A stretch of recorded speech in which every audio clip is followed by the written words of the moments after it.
তারপর সব শেষ হলো। দুজনের যুদ্ধ, একে অন্যকে দেয়া অপবাদ, কে জিতবে কে হারবে, সব হিসেব নিকেশ শেষ হলো।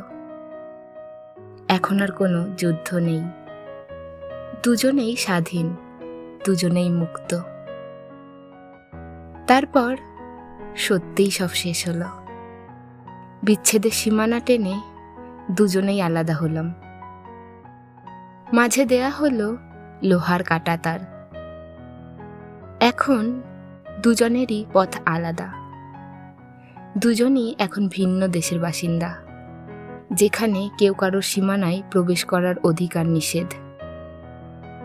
অথচ হওয়ার কথা ছিল দুজনের সংসার, স্বপ্নের মতো একটা ঘর, দুজনের পছন্দ মতো আসবাবপত্র কেনা, জানালার পর্দা কেমন হবে, ব্যালকনিতে কি কি ফুলের টব থাকবে, টিভি কোথায় থাকবে, রান্নাঘরের কোন তাকে কোন জিনিসটা থাকবে, এসব ঠিক করা নিয়ে কত খুনসুটি হওয়ার কথা ছিল।